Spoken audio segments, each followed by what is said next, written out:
Hello बच्चों, welcome back to my channel. I hope आप सभी लोग अच्छे और स्वस्थ होंगे। तो बच्चों, आज हम डिस्कस करेंगे NEET chemistry paper 2019। NEET chemistry paper 2019 जिसमें आज हम डिस्कस करेंगे ऑर्गेनिक केमिस्ट्री के क्वेश्चनों को।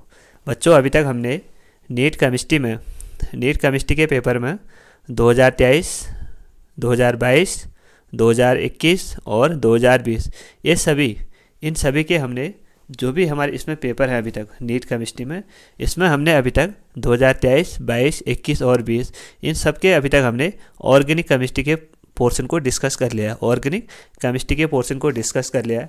जैसे कि मैंने आपको फर्स्ट वीडियो में बताया था कि हम 2018 तक कम से कम 5 ईयर PYQ को डिस्कस करेंगे, जिसमें से अब सबसे पहले डिस्कस कर रहे हैं ऑर्गेनिक केमिस्ट्री के क्वेश्चनों को। इसके बाद हम डिस्कस करेंगे फिजिकल या इनऑर्गेनिक केमिस्ट्री के क्वेश्चनों को। तो बच्चों, यह सीरीज हमारे जो नीट केमिस्ट्री का पेपर होगा 2024 में, उसके लिए एक मोस्ट इंपॉर्टेंट सीरीज है, क्योंकि PYQ करने से हमें यह आइडिया आ जाता है कि एग्ज़ाम में किस टाइप के क्वेश्चन बनते हैं। आप इस सीरीज़ को ज़रूर फॉलो करें और इस वीडियो को ज़्यादा से ज़्यादा अपने दोस्तों के साथ ज़रूर शेयर करना।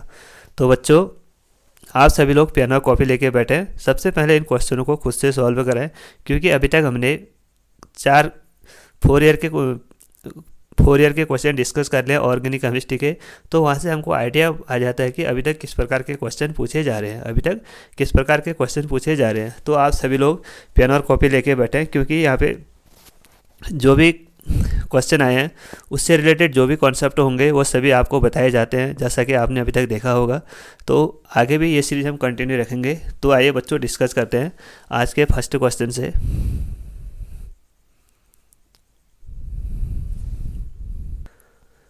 तो फर्स्ट क्वेश्चन है, the number of sigma and pi electron न pi bond in pent 2 in 4 आइन। हमको बताना है कि जो हमको कंपाउंड दिया है इसमें नंबर ऑफ सिग्मा और पाई बॉन्ड बताने हैं। तो सबसे पहले हम क्या करेंगे, इसमें सबसे पहले हमको ये पता होना चाहिए कि सिग्मा बॉन्ड और पाई बॉन्ड को हम कैसे कैलकुलेट करते हैं। तो देखो, अगर हमारे पास एक बॉन्ड होता है तो उसको बोलते हैं हम सिग्मा बॉन्ड। अगर हमारे पास दो बॉन्ड होते हैं, अगर हमारे पास कंपाउंड के बिटवीन दो बॉन्ड होता है, तो जो हमारा फर्स्ट बॉन्ड होता है उसको बोलते हैं हम सिग्मा बॉन्ड, और जो दूसरा बॉन्ड होता है उसको बोलते हैं पाई बॉन्ड। उसके बाद जब 3 बॉन्ड होते हैं तो उसमें जो फर्स्ट बॉन्ड होता है हमारा सिग्मा बॉन्ड, और जो सेकंड बॉन्ड होता है वो होता है हमारा पाई बॉन्ड, और जो थर्ड बॉन्ड होता है वो भी होता है हमारा पाई बॉन्ड। आई होप आपको ये समझ में आ गए होंगे। तो आइए आप डिस्कस करते हैं स्ट्रक्चर। यहाँ पे हमारा स्ट्रक्चर है पेंट 2 in 4 आइन। तो पेंट यानी कार्बन यहाँ पे टोटल कितने हमारे 5, 1 2 3 4 5। आप इसकी क्या करें, नंबरिंग करिए यहाँ से 1 2 3 4 एंड 5। उसके बाद देखो सेकंड पोजीशन पे हमारा इन। तो बच्चों, जब कार्बन और कार्बन के बीच सिंगल बॉन्ड होता है तो वहाँ पे लिखते हैं हम इन। जब कार्बन और कार्बन के बीच डबल बॉन्ड होता है तो वहाँ पे लिखते हैं हम इन। और जब कार्बन और कार्बन के बीच ट्रिपल बॉन्ड होता है तो वहाँ पे लिखते हैं हम आइन। तो यहाँ पे देखो सेकंड पोजीशन पे इन है, यानी कार्बन और कार्बन के बीच कैसा बॉन्ड है, यहाँ पे डबल बॉन्ड है। उसके बाद फोर्थ पोजीशन पे हमारा आइन। फोर्थ पोजीशन पे क्या हमारा आइन, यानी यहाँ पे ट्रिपल बॉन्ड आएगा 1 2 एंड 3। तो ये हो गया इसका स्ट्रक्चर। उसके बाद जो भी हमारे कार्बन है इन सब की वैलेंसी को हम हाइड्रोजन से कंप्लीट करेंगे, क्योंकि कार्बन की वैलेंसी कितनी होती है हमारी 4। तो यहाँ पे देखो, यहाँ पे ओनली 1 बॉन्ड बनाया है, तो 3 बॉन्ड और बनाएंगे हम हाइड्रोजन से 1 2 3 एंड ये वाला 4 हाइड्रोजन। और इस कार्बन के पास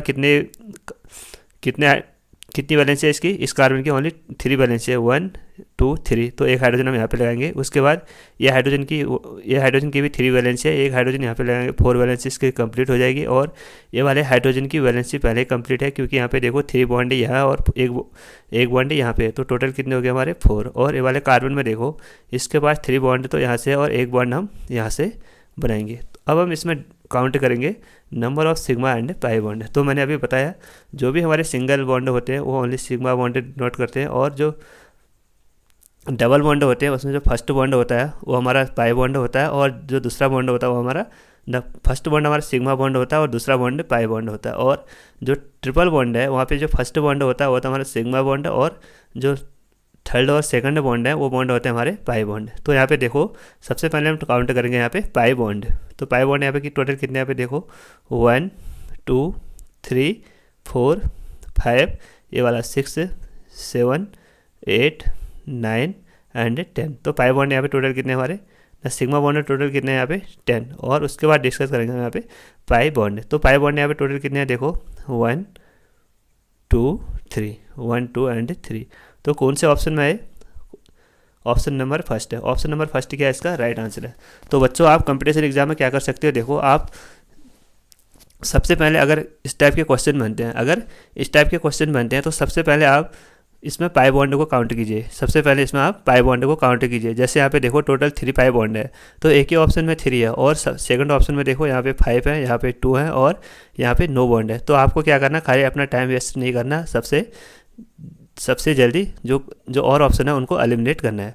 तो इसका कौन सा ऑप्शन है हमारा, ऑप्शन नंबर फर्स्ट इसका राइट आंसर है।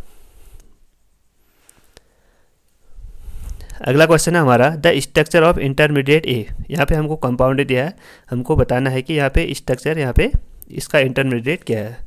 तो बच्चों ये देखो जो ये वाली रिएक्शन है, जब हम क्यूमीन की रिएक्शन, इसको बोलते हैं हम क्यूमीन, यानी CH3 इसको बोलते हैं हम क्यूमीन। ये एक फिनॉल को बनाने की मेथड है, जिसमें क्या करते हैं हम, जो क्यूमीन है यानी आइसोप्रोपाइल बेंजीन, इसका करते हैं हम oxidation in the presence of air. इसका करते हैं हम, जो क्यूमीन है इसका करते हैं हम oxidation in the presence of air. तो यहाँ पे हमको एक पेरोक्साइड कंपाउंड ऑब्टेंड होता है CH3। एक मिनट,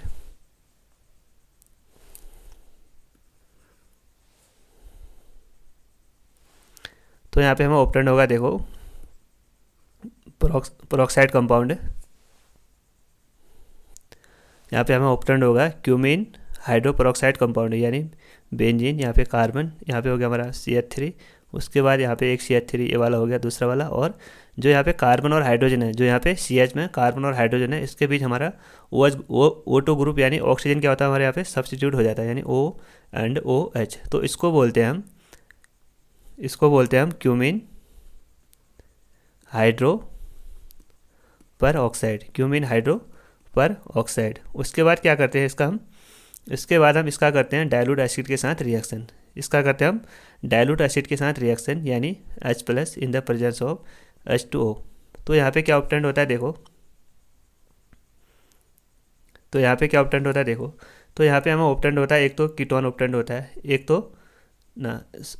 तो यहाँ पे हमको ऑब्टेंड होता है कीटोन, एक तो यहाँ पे ऑब्टेंड होता है हमें कीटोन, और दूसरा ऑब्टेंड होता है हमको यहाँ पे फिनॉल। तो यहाँ पे एक प्रोडक्ट हमें ऑब्टेंड होता है फिनॉल यानी बेंजीन के ऊपर OH, और एक बाई प्रोडक्ट हमें ऑब्टेंड होता है कीटोन। तो कौन सा ऑप्शन है इसका, तो सबसे पहले हमने क्या किया देखो, जो क्यूमीन है उसका हमने ऑक्सीडेशन किया इन द प्रेजेंस ऑफ एयर। तो यहाँ पे हमें एक इंटरमीडिएट ऑब्टेंड हुआ जिसको बोलते हैं क्यूमीन हाइड्रोपेरोक्साइड। उसके बाद हमने इसका किया एसिडिफिकेशन यानी डाइल्यूट एसिड के साथ इसका रिएक्शन किया। तो यहाँ पे हमको 2 प्रोडक्ट ऑब्टेंड हुए, फर्स्ट तो हमारा फिनॉल ऑब्टेंड हुआ और दूसरा हमको यहाँ पे बाई प्रोडक्ट ऑब्टेंड हुआ कीटोन यहाँ पे बाई प्रोडक्ट ऑब्टेंड हुआ। तो यहाँ पे हमको बताना है इंटरमीडिएट। तो यहाँ पे इंटरमीडिएट क्या है हमारा देखो क्यूमीन हाइड्रोपेरोक्साइड। तो ऑप्शन नंबर सेकंड क्या है इसका राइट आंसर है, यही क्या हमारा क्यूमीन हाइड्रोपेरोक्साइड। उसके बाद है यहाँ पे among the following the one that is not a green house gases. हमको यहाँ पे बताना है कि ये कौन सी गैस है, जो यहाँ पे 4 ऑप्शन दिए हैं, इसमें से बताना है कि कौन सी गैसेज ग्रीन हाउस गैसेज नहीं है। तो बच्चों जो नाइट्रस ऑक्साइड होती है यानी NO, ये भी हमारे ग्रीन हाउस गैसेज होती हैं, और जो मीथेन है ये भी हमारे ग्रीन हाउस गैसेज है, और जो ओजोन है ये भी क्या हमारी ग्रीन हाउस गैसेज है यानी O3। जो हमारा सल्फर डाइऑक्साइड है यानी SO2, ये हमारी ग्रीन हाउस गैसेज नहीं है।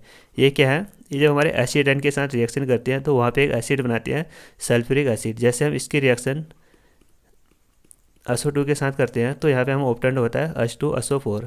तो ये रिएक्शन हमारी जो SO2 रिएक्शन है ये हमारी एसिड रेन में यूज होती है। तो यहाँ पे देखो जो नाइट्रस ऑक्साइड है ये क्या हमारे ग्रीन हाउस गैसेज है, मीथेन भी ग्रीन हाउस गैसेज है, और ओजोन भी ग्रीन हाउस गैसेज है। यहाँ पे 1-2 गैसें और होती है जो सबसे इसमें मोस्ट इंपॉर्टेंट गैस होती है, यानी जो सबसे ज़्यादा परसेंटेज में प्रेजेंट होती है वो होती है हमारी CO2 गैस। और यहाँ पे एक और होता है जिसको बोलते हैं वाटर वेपर, ठीक है। ये 5 गैसें क्या होती है हमारी, ये 5 गैसें क्या हमारी ग्रीन हाउस गैसें को रिप्रेजेंट करती है। तो सबसे ज़्यादा होता है हमारा कार्बन डाइऑक्साइड, उसके बाद होता है हमारा मीथेन, उसके बाद होता है हमारा वाटर वेपर और NO2 और O3 यानी ओजोन। आई होप आपको समझ में आ रहा होगा।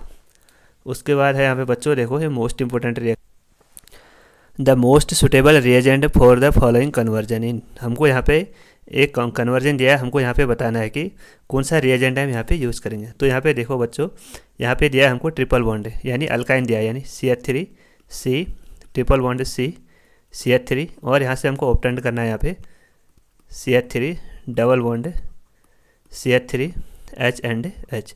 तो यहाँ पे हमको ऑप्टेंड करना और एक कैसा प्रोडक्ट है हमारा सिस यानी जो हमारे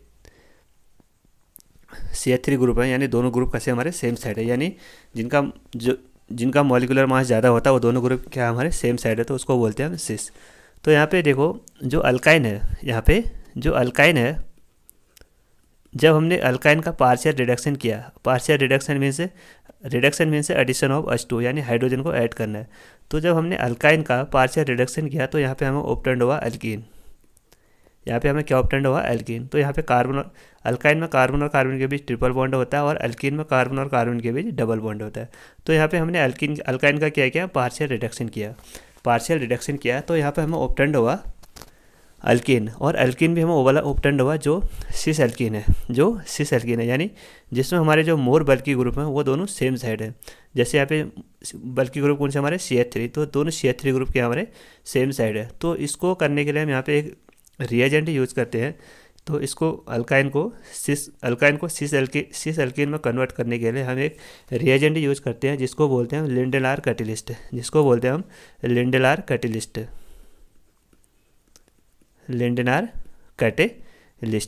तो यहाँ पे लिंडेलार कैटेलिस्ट होता है हमारा पैलेडियम क्या होता है यहाँ पे लिंडेलार कैटेलिस्ट, और इन द प्रेजेंस ऑफ क्यूनोलाइन या सल्फर, इसका यूज हम यहाँ पे करते हैं। तो palladium in the presence of charcoal, यहाँ पे चारकोल भी आएगा, एक minute, palladium in the presence of charcoal यानी कार्बन, और इसकी रिएक्शन करते हैं हम जो पैलेडियम है, और इसमें हम एक पॉइजन कंपाउंड डालते हैं जिसको बोलते हैं क्यूनोलाइन या सल्फर कंपाउंड यहाँ पे हम डालते हैं। अगर हम यहाँ पे देखो इस अल्काइन में ओनली पैलेडियम और चारकोल डालेंगे तो इसका रिडक्शन डायरेक्टली अल्केन में हो जाएगा। इसका रिडक्शन नहीं डायरेक्टली यानी डबल बॉन्ड से सिंगल बॉन्ड में हो जाएगा। यानी जब हम इसका जो अल्काइन है, जब हम इसका reduction only palladium in the presence of charcoal के साथ करेंगे तो ये डायरेक्टली कन्वर्ट हो जाएगा हमारा अल्केन में। बट हमको किस में रोकना है, अल्कीन में रोकना है, बट हमको सिस अल्कीन में रोकना है। तो वहाँ पे हम यूज़ करते हैं एक पॉइजन कंपाउंड जो हमारा सल्फर भी हो सकता है या क्यूनोलाइन भी हो सकता है, तो क्वेश्चन में पूछता है कि हम यहाँ पे क्यूनोलाइन और सल्फर का यूज़ क्यों करते हैं, क्योंकि ये जो क्यूनोलाइन और सल्फर है ये एक पॉइजन की तरह वर्क करते हैं, और ये क्या करते हैं, रिएक्शन को यानी अल्काइन को अल्कीन में ही रोके रहते हैं। ठीक है, इसका काम यही है, यहाँ पे पॉइजन की तरह वर्क करना और रिएक्शन को अल्केन में कन्वर्ट नहीं होने देना।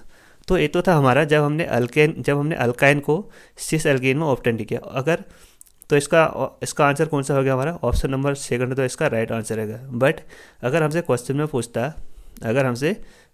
पूछता कि हमको यहाँ पे ट्रांस एल्कीन ऑप्टेंड करनी है,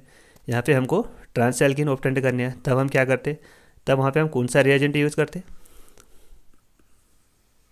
एक मिनट,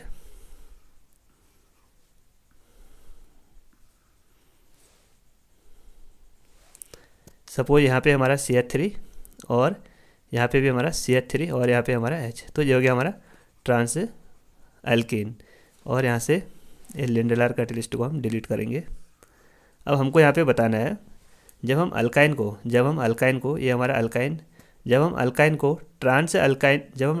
ट्रांस एल्कीन में कन्वर्ट करते हैं तो वहाँ पे हम कौन सा रिएजेंट यूज़ करते हैं, तो वहाँ पे हम रिएजेंट यूज़ करते हैं बर्च रिडक्शन। वहाँ पे हम रिएजेंट यूज़ करते हैं बर्च रिडक्शन। वहाँ पे हमने कौन सा रिएजेंट यूज़ किया, बर्च रिडक्शन। तो बर्च रिडक्शन होता है हमारा sodium in the presence of liquid ammonia, in the presence of liquid ammonia. इसका काम क्या है? इसका काम है हमारा अल्काइन को अल्कीन में कन्वर्ट करना, यानी अल्काइन को ट्रांस से अल्कीन में कन्वर्ट करना। तो इसका अगर यहाँ पे ट्रांस के लिए पूछता है तो कौन सा ऑप्शन होता है हमारा? ऑप्शन नंबर फर्स्ट है। आई होप आपको ये दोनों रिएजेंट कंफर्म हो जाएंगे। तो जो लिंडेलार रिएजेंट होता है उसका यूज हम सिस्ट एल्कीन के लिए यूज़ करते हैं, और जो बर्ची रिडक्शन है यानी बर्ची रिएजेंट है उसका यूज हम ट्रांस एल्कीन के लिए यूज़ करते हैं। आइए अगला क्वेश्चन देखते हैं। उसके बाद है यहाँ पे the biodegradable polymer are. Biodegradable polymer क्या होते हैं? जो इन्वायरमेंट में बायोलॉजिकली क्या करते हैं? वो डिग्रेड होते हैं, बायोलॉजिकली डिग्रेड होते हैं, यानी अपने आप ही डिग्रेड होते हैं, वो इन्वायरमेंटल को ज़्यादा पॉल्यूटेड नहीं करते हैं, उनको बोलते हैं बायोडिग्रेडेबल पॉलीमर। तो ये बायोडिग्रेडेबल पॉलीमर का एग्जांपल कौन सा है यहाँ पे? बायोडिग्रेडेबल पॉलीमर का एग्जांपल हमारा यहाँ पे नायलॉन टू नायलॉन 6 है। नायलॉन टू नायलॉन 6 क्या है इसका एग्जाम्पल है? तो कौन सा ऑप्शन है इसका? Option number second. अब क्वेश्चन पूछ देता है कभी जो नायलॉन 2 है और नायलॉन 6 है इसके मोनोमर कौन से हैं? इसके मोनोमर कौन से हैं? तो इसके मोनोमर होते हैं हमारे, एक तो होता है हमारा ग्लाइसिन जो हमारा फर्स्ट अमीनो एसिड है, और दूसरा होता है हमारा कैप्रोइक एसिड। दूसरा होता है हमारा कैप्रोइक एसिड। दूसरा होता है हमारा कैप्रोइक एसिड, यानी उसको बोलते हैं अमीनो कैप्रोइक एसिड भी बोलते हैं। तो ग्लाइसिन का हमारा फॉर्मूला होता है हमारा NH2CH2COOH होता है हमारा ग्लाइसिन का फॉर्मूला, और अमीनो कैप्रिक एसिड का फॉर्मूला होता है हमारा NH2CH2 5 एंड COOH। तो इसको बोलते हैं हम अमीनो कैप्रिक एसिड। तो ये दोनों क्या है इसके? मोनोमर है नायलॉन टू नायलॉन 6 के। कौन कौन से मोनोमर है इसके? एक तो हमारा ग्लाइसिन, दूसरा हमारा अमीनो कैप्रिक एसिड, और एक हमारा यहाँ पे एक बायोडिग्रेडेबल पॉलीमर और होता है जिसको बोलते हैं हम PHBV। जिसका कंप्लीट नेम होता है poly beta hydroxy butyrate. Poly beta hydroxy butyrate को beta hydroxy valerate. Poly beta hydroxy butyrate को बीटा हाइड्रोक्सी वैलेरेट। इसके भी दो मोनोमर होते हैं, जिसमें से फर्स्ट होता है हमारा 3 हाइड्रोक्सी बेंजोइक एसिड, 3 हाइड्रोक्सी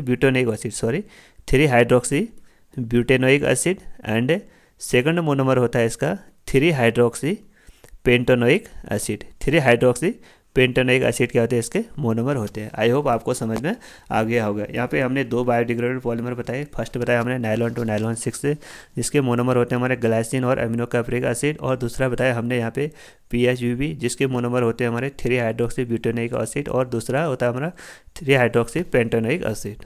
आइए अगला क्वेश्चन डिस्कस करते हैं। उसके बाद है बच्चों यहाँ पे the non essential amino acid among the following. यहाँ पे हमको 4 अमीनो एसिड दिए हैं और हमको बताना है कि नॉन एसेंशियल अमीनो एसिड कौन सा है इसमें। तो बच्चों हमारे इसमें टोटल 20 अमीनो एसिड हैं, जिसमें से 10 तो होते हैं हमारे एसेंशियल अमीनो एसिड और 10 होते हैं हमारे नॉन एसेंशियल अमीनो एसिड। जो एसेंशियल अमीनो एसिड होते हैं वो हमारे बॉडी में सिंथेसाइज नहीं होते हैं, उनको हम डाइट के थ्रू लेते हैं, और जो नॉन एसेंशियल अमीनो एसिड होते हैं वो हमारे बॉडी में सिंथेसाइड होते हैं। तो यहाँ पे 10 तो है हमारे एसेंशियल अमीनो एसिड और 10 है हमारे नॉन एसेंशियल अमीनो एसिड। तो बच्चों मैंने एसेंशियल अमीनो एसिड की आपको वो ट्रिक बताई थी जिसको बोलते हैं हम VIP हॉल में TT 1 2 3 4 5 6 7 8 9 VIP हॉल में। यहाँ पे एक अम्बिस हो रहा है,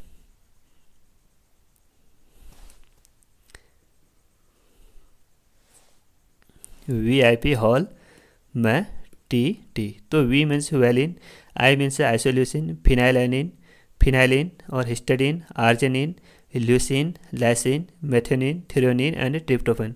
ये क्या हमारे टोटल 10 एसेंशियल अमीनो एसिड हैं, जिसकी ट्रिक क्या हमारे VIP हॉल में TT। और जो हमारे बचे हुए अमीनो एसिड होते हैं वो होते हैं हमारे नॉन एसेंशियल अमीनो एसिड। तो यहाँ पे देखो जो वैलिन है ये तो हमारा एसेंशियल अमीनो एसिड है, और जो ल्यूसिन है ये भी एसेंशियल अमीनो एसिड है, और जो लाइसिन है ये भी हमारा एसेंशियल अमीनो एसिड है, और जो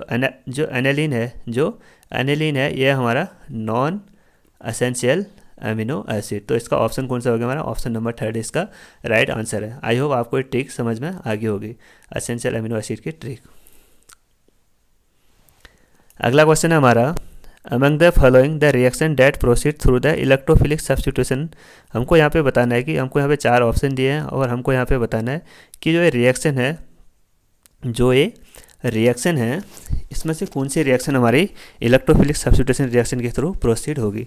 तो बच्चों यहाँ पे देखो जो फर्स्ट रिएक्शन है ये तो हमारी डायजोटाइजेशन रिएक्शन है। ये रिएक्शन कौन सी हमारी डायजोटाइजेशन रिएक्शन है, तो ये हमारी इलेक्ट्रोफिलिक सब्स्टिट्यूशन रिएक्शन के थ्रू प्रोसीड नहीं होती है। और जो दूसरी रिएक्शन है हमारी, जो यहाँ पे दूसरी रिएक्शन है ये हमारी इलेक्ट्रोफिलिक सब्स्टिट्यूशन रिएक्शन, क्योंकि यहाँ पे देखो इलेक्ट्रोफिलिक सब्स्टिट्यूशन रिएक्शन में जो हमारा इलेक्ट्रोफाइल होता है वो न्यूक्लियोफिलिक यानी जो भी हमारा यहाँ पे बेंजीनिंग होगा उस पर अटैक करता है और वहाँ पे इलेक्ट्रोफिलिक सब्स्टिट्यूशन रिएक्शन शो करता है। जैसे यहाँ पे हमारा है बेंजीन, सपोज सबसे पहले हम यहाँ पे इलेक्ट्रोफाइल को जनरेट करते हैं। इलेक्ट्रोफाइल को कैसे जनरेट करते हैं हम देखो, यहाँ पे हमारा Cl2 in the presence of Lewis acid AlCl3 यानी ClCl प्लस AlCl3। तो यहाँ पे क्या होता है, एल्यूमिनियम के डी ऑर्बिटल जो हमारे वैकेंट होते हैं यानी इसमें इलेक्ट्रॉन की डेफिशिएंसी होती है। तो यहाँ पे क्लोरीन क्या करता है, अपने लोन पेयर ऑफ इलेक्ट्रॉन इसको डोनेट करता है। जैसे इसको अपने इलेक्ट्रॉन डोनेट करेगा तो यहाँ पे हमें ऑप्टेंड होता है Cl प्लस, जिसको बोलते हैं हम क्लोरीनियम आयन। यही क्या हमारा इलेक्ट्रोफाइल है और यहाँ पे हमें ऑप्टेंड होगा AlCl4 माइनस। तो यहाँ पे देखो बेंजीन के पास क्या होता है, हमारा जो पाई इलेक्ट्रॉन होता है वो एज ए इलेक्ट्रॉन सोर्स की तरह वर्क करता है, यानी अपने इलेक्ट्रॉन को क्या करेगा वो यहाँ पे डोनेट करेगा रेजोनेंस के थ्रू। तो यहाँ पे हमें ऑप्टेंड होगा बेंजीन, यहाँ पे डबल बॉन्ड और जहाँ से हमारे इलेक्ट्रॉन गए वहाँ पे आता हमारा पॉजिटिव चार्ज और जिस साइड गए वहाँ पे हमारा नेगेटिव चार्ज। तो अब नेगेटिव चार्ज क्या करेगा, इस इलेक्ट्रोफाइल पे अटैक करेगा। तो इसको मैं यहाँ रिप्रेजेंट कर रहा हूँ। इस इलेक्ट्रोफाइल में अटैक करेगा तो यहाँ पे हमें ऑप्टेंड होगा देखो बेंजीन डबल बॉन्ड और यहाँ पे हो गया हमारा पॉजिटिव चार्ज और यहाँ पे हो गया हमारा Cl। तो ये हो गया हमारा। तो यहाँ पे बेंजीन ने क्या किया, देखो बेंजीन ने क्या किया, अपनी जो एरोमेटिसिटी को लॉस्ट कर दिया। तो यहाँ पे देखो एक होता है हमारा हाइड्रोजन, क्योंकि यहाँ पे कार्बन के पास टोटल कितनी वैलेंसी होती है हमारे 4, 1 2 3 4। तो इसके पास होता है हमारे 4। तो यहाँ पे क्या करता है, जो हमारा हाइड्रोजन है अपने इलेक्ट्रॉन इसको डोनेट करता है, यानी अपने प्राणों की आहुति करता है। यहाँ पे अपने हाइड्रोजन क्या करता है, अपने प्राणों की आहुति करता है इसकी एरोमेटिसिटी को रिगेन करने के लिए। जैसे यहाँ पे ये क्या करेगा, हाइड्रोजन इसको अपने इलेक्ट्रॉन डोनेट करेगा तो यहाँ पे जो बेंजीन है वो क्या हो जाएगा, हमारा एरोमेटिक हो जाएगा, यानी डबल बॉन्ड और यहाँ पे Cl। तो यहाँ पे हमें ये वाला कंपाउंड ऑप्टेंड होता है। तो ये किसके थ्रू हो रहा है हमारा, ये हो रहा है हमारा इलेक्ट्रोफिलिक सब्स्टिट्यूशन रिएक्शन के थ्रू। तो आई होप आपको समझ में आ गया होगा। तो कौन सा ऑप्शन है इसका, ऑप्शन नंबर 2 इसका राइट आंसर है। और यहाँ पे देखो जो थर्ड ऑप्शन है यानी Cl2 in the presence of Cl2 और यहाँ पे लिखा हमने अल्ट्रावायलेट लाइट। जो भी ये रिएक्शन अल्ट्रावायलेट लाइट यानी सनलाइट के प्रेजेंस में होते हैं, ये सभी रिएक्शन होती है हमारी फ्री रेडिकल सब्स्टिट्यूशन रिएक्शन यहाँ पे होता है। फ्री रेडिकल सब्स्टिट्यूशन रिएक्शन के थ्रू ये रिएक्शन हमारी प्रोसीड होती है। उसके बाद हमारा लास्ट रिएक्शन यानी यहाँ पे हमको बेंजाइल अल्कोहल की रिएक्शन HCl के साथ करनी है इन द प्रेजेंस ऑफ हीट, और यहाँ पे हमें ऑप्टेंड होता है बेंजाइल क्लोराइड। तो इस रिएक्शन को बोलते हैं हम न्यूक्लियोफिलिक सब्स्टिट्यूशन रिएक्शन। यहाँ पे क्या हो रहा है, जो Cl न्यूक्लियोफाइल है यहाँ से OH न्यूक्लियोफाइल को क्या कर रहा है, सब्स्टिट्यूट कर रहा है। Cl यहाँ पे क्या हमारा इलेक्ट्रोफाइल है और OH Cl यहाँ पे न्यूक्लियोफाइल की तरह वर्क करेगा और जो OH है यहाँ पे लिविंग ग्रुप को निकालेगा। तो यहाँ पे क्या हो रहा है हमारा nucleophilic substitution reaction. I hope आपको ये चारों रिएक्शन समझ में आ गए होंगे। आइए अगला क्वेश्चन डिस्कस करते हैं। अगला क्वेश्चन है हमारा an alkene A on reaction with ozone and ZnH2O give propanone. एक तो हमें यहाँ पे देता है प्रोपेनोन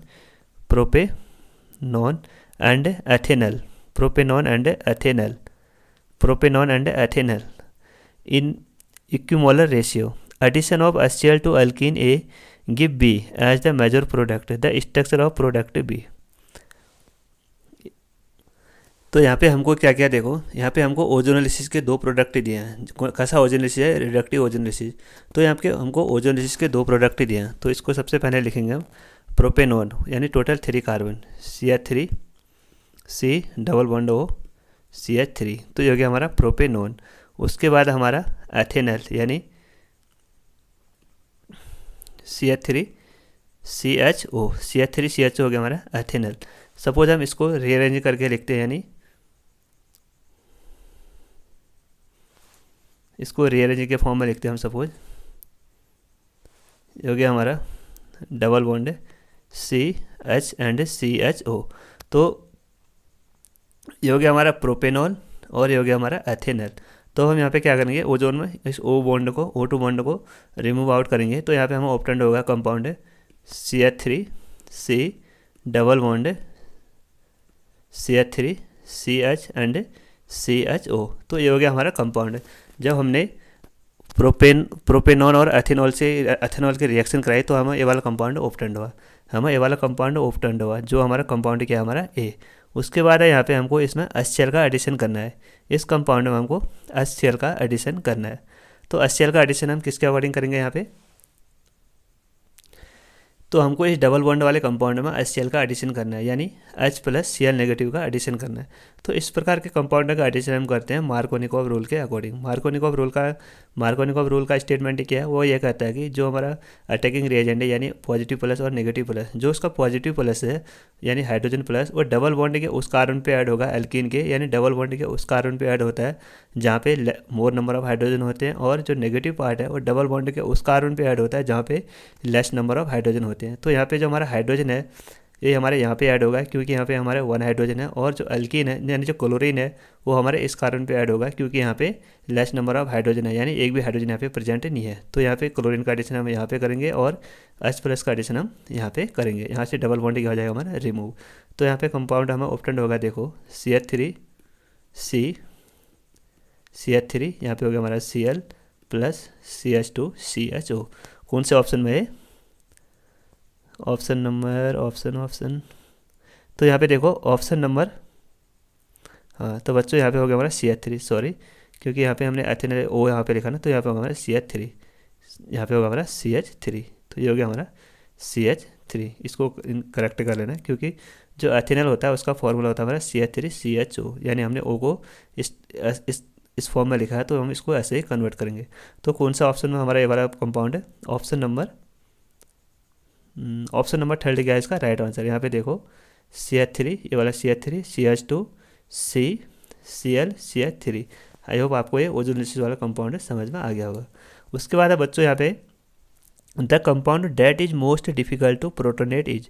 यहाँ पे हमको बताना है कि जो हमको यहाँ पे 4 ऑप्शन दिए हैं उसमें से बताना है कि कौन सा कंपाउंड का हम यहाँ पे प्रोटोनेशन नहीं करते हैं, यानी कौन सा कंपाउंड प्रोटॉन इजीली नहीं देगा। तो यहाँ पे देखो जो भी कंपाउंड हमारा बेंजीन रिंग में यानी रेजोनेंस में पार्टिसिपेट करेगा तो वो वाला कंपाउंड हमारा इजीली प्रोटॉन नहीं देगा। जैसे यहाँ पे H2 है, तो H2 क्या करेगा, यानी प्रोटॉन यहाँ से इजीली दे देगा। और यहाँ पे CH3OH है, ये भी क्या करेगा हमारा इजीली यहाँ से CH3 को यानी प्रोटॉन को इजीली लीव आउट कर देगा। और जो हमारा ईथर है ये भी क्या करेगा हमारा इजीली प्रोटॉन को लीव आउट कर देगा। और जो हमारे यहाँ पे लास्ट कंपाउंड है, देखो यहाँ पे हमारा फिनॉल, यानी इस डबल बॉन्ड के कार्बन इस ऑक्सीजन के पास हमारे लॉन पेयर ऑफ इलेक्ट्रॉन, और यहाँ पे हो गया हमारा हाइड्रोजन। तो यहाँ पे क्या होता है, देखो ये जो हमारा ऑक्सीजन है ये क्या करता है हमारा रेजोनेंस के थ्रू, यानी लॉन पेयर ऑफ इलेक्ट्रॉन क्या करते हैं, वो फिनॉल को क्या करेंगे अपने इलेक्ट्रॉन डोनेट करेंगे। तो यहाँ पे आएगा हमारा पार्शियल डबल बॉन्ड करेक्टर, यानी PDC, यानी पार्शियल डबल बॉन्ड करेक्टर यहाँ पे आ जाएगा। तो उसकी वजह से क्या होगा हमारा इस बॉन्ड को ब्रेक करना डिफिकल्ट होगा, तो यहाँ से जो हमारा प्रोटॉन है ये भी क्या होगा हमारा इजीली प्रोटोनेट नहीं होगा, यानी इजीली प्रोटॉन को नहीं देगा। तो कौन सा ऑप्शन है हमारा, ऑप्शन नंबर 4 है इसका राइट आंसर। अगला क्वेश्चन है हमारा the major product of the following reaction है। यहाँ पे हमको एक रिएक्शन दिया है यार, हमको बताना है कि कौन सी रिएक्शन यहाँ पे, यानी इसमें मेजर प्रोडक्ट कौन सा होगा। तो सबसे पहले हमको यहाँ पे दिया थैलिक एसिड की रिएक्शन करनी है हमको यहाँ पे अमोनिया के साथ।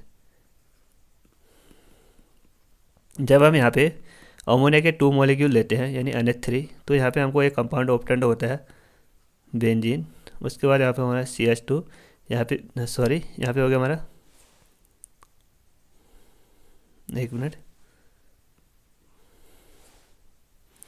तो यहाँ पे हमें ऑप्टेंड होता है C double bond O NH4 plus C double bond O NH4।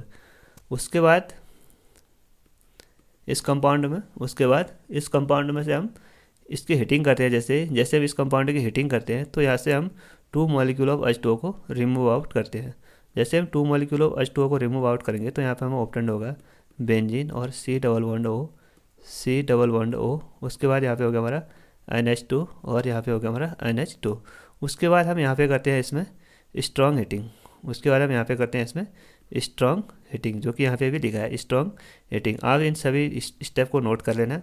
Strong heating, तो स्ट्रॉन्ग हीटिंग करेंगे तो यहाँ पे हम रिमूव करते हैं अमोनिया, यानी NH3 को यहाँ पे हम रिमूव करेंगे। यहाँ पे क्या करेंगे, हम अमोनिया को रिमूव करेंगे। तो यहाँ पे हमें ऑप्टेंड होगा थैलिक एसिड, थैलेमाइड, यानी C double bond O and H। यहाँ पे होगा C डबल बॉन्ड O, इसको बोलते हैं हम थैलेमाइड। तो कौन से ऑप्शन में है? ऑप्शन नंबर 2 इसका राइट आंसर है। आई होप आपको ये सभी स्टेप कंप्लीट समझ में आ गए होंगे। तो बच्चों आज का हमारा लास्ट क्वेश्चन है, the correct order of basic strength of the methyl substituted amine. In point को नोट करिए आप, methyl substituted amine in aqueous solution. यहाँ पे हमको मिथाइल सब्स्टिट्यूटेड एमीन का बेसिसिटी का ऑर्डर बताना है। तो बच्चों यहाँ पे जो एमीन है इसमें जो हमारा बेसिसिटी का ऑर्डर है वो 2 टाइप से आता है। जो एमीन है इन पॉइंट को नोट कीजिए, एक तो आता है हमारा गैसियस फेज में, और दूसरा आता हमारा एक्वस फेज में। और हम सभी जानते हैं कि देखो जो बेसिसिटी होती है वो डायरेक्टली प्रोपोर्शनल होती है हमारे +I +R और +M के, यानी जितने भी उसमें ज़्यादा हमारे इलेक्ट्रॉन डोनेटिंग ग्रुप प्रेजेंट होंगे उतनी क्या होगी, उसकी बेसिसिटी इंक्रीज होगी। तो यहाँ पे देखो जो हमारा 3 डिग्री वाला एमीन है, यानी नाइट्रोजन, जो कि हमारा नाइट्रोजन प्लस, और यहाँ पे R एंड R, तो ये हो गया हमारा 3 डिग्री एमीन। उसके बाद हो गया हमारा R एंड H, ये हो गया हमारा 2 डिग्री एमीन। उसके बाद यहाँ पे R H, ये हो गया हमारा 1 डिग्री एमीन। तो यहाँ पे देखो, यहाँ पे हमारे 3 इलेक्ट्रॉन डोनेटिंग ग्रुप प्रेजेंट है, यानी 3 जगह से यहाँ पे क्या हो रहा है, हमारे इलेक्ट्रॉन डोनेट कर रहे हैं। इलेक्ट्रॉन डोनेट 3 जगह से हमारे नाइट्रोजन को डोनेट कर रहे हैं।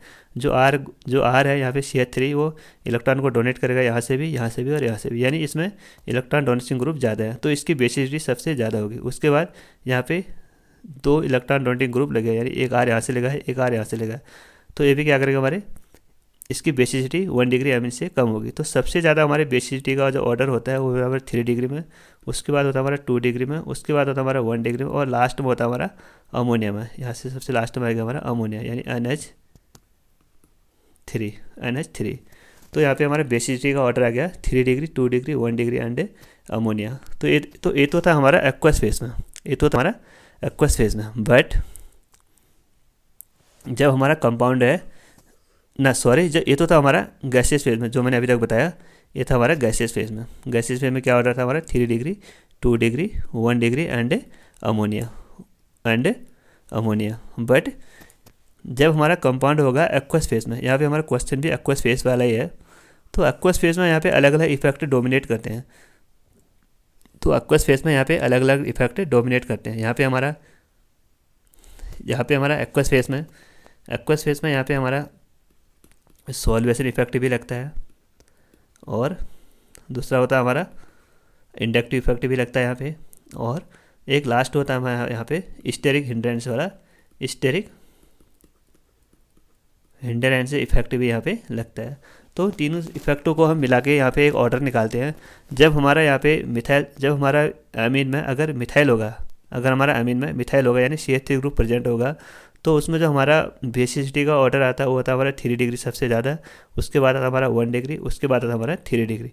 तो ये तो था हमारा जब हमारा मिथाइल सब्स्टिट्यूटेड एमीन हो, यानी CH3 हो। जब हमारा इथाइल सब्स्टिट्यूटेड एमीन हो, यानी C2H5 ग्रुप हो, तो उसमें बेसिसिटी का ऑर्डर आता है हमारा 3 डिग्री, उसके बाद आता हमारा 2 डिग्री, उसके बाद हमारा 3 डिग्री, उसके बाद आता हमारा 1 डिग्री। तो यहाँ पे बच्चों देखो, हमको किसके रेस्पेक्ट में पूछ रहा है, हमको रेस्पेक्ट में पूछ रहा है यहाँ पे मिथाइल ग्रुप के। आपको क्वेश्चन में देखना है कि जो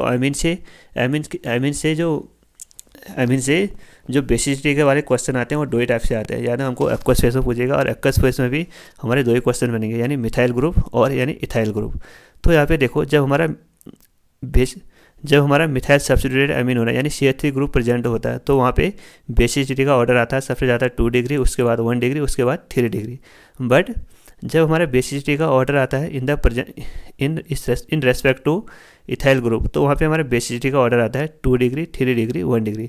तो आप इसको ऐसे भी याद कर सकते हो क्योंकि जो C2H5 है वो बड़ा ग्रुप है यानी बल्कि ग्रुप है, मोर स्टेरिक इंटेंस है, तो यहाँ पे हमारा जो 3 है वो पहले आता है, यानी इसको याद कर सकते हो आप 231 यानी 3 to 1। और जो यहाँ पे CH3 ग्रुप है ये लेस इंटेंस है यानी इसका नंबर कम है, तो यहाँ पे आप ऑर्डर इसको याद कर सकते हो 231 यानी 213। आई होप आपको समझ में आ रहा होगा। तो यहाँ पे कौन सा ऑप्शन सही होगा हमारा, यहाँ पे फर्स्ट ही ऑप्शन में देखो क्योंकि ये हो गया हमारा 2 डिग्री और ये हो गया हमारा 1 डिग्री और ये हो गया हमारा 3 डिग्री। तो कौन सा ऑप्शन है हमारा, ऑप्शन नंबर फर्स्ट इसका राइट आंसर है। आई होप आपको ये बेसिसिटी का ऑर्डर समझ में आ गया होगा एक्वस फेज और गैसियस फेज में। एक्वस फेज में तो जो नॉर्मल ऑर्डर होता है वही होता है हमारा, जैसे 2 डिग्री ना, जैसे 3 डिग्री, उसके बाद 2 डिग्री, उसके बाद 1 डिग्री, लास्ट में आता है हमारा अमोनिया। ये तो हमारा जब बेसिसिटी का ऑर्डर एक्वस फेज में होता है, गैसियस फेज में होता है। बट जो एक्वस फेज में होता है उसमें हमारे 2 ही क्वेश्चन बनते हैं, या तो हमसे पूछेगा CH3 के रेस्पेक्ट में यानी मिथाइल ग्रुप के रेस्पेक्ट में, या हमसे पूछता है C2H5 ग्रुप के रेस्पेक्ट में। तो C2H5 ग्रुप के रेस्पेक्ट में हमारा बेसिसिटी का ऑर्डर आता है 231 और जो CH3 ग्रुप है यानी मिथाइल ग्रुप इसके रेस्पेक्ट में हमारा ऑर्डर आता है 213। आई होप आपको समझ में आ गया होंगे। तो बच्चों आज हमने नए नए कॉन्सेप्ट सीखे, आई होप आपको ये सभी कॉन्सेप्ट आगे होंगे। तो बच्चों अगर आप इस वीडियो में नए हो, अगर इस लेक्चर में नए हो तो इस वीडियो को ज़रूर शेयर करें अपने दोस्तों के साथ। अगर चैनल पे नए हो तो चैनल को ज़रूर सब्सक्राइब करें। Thank you.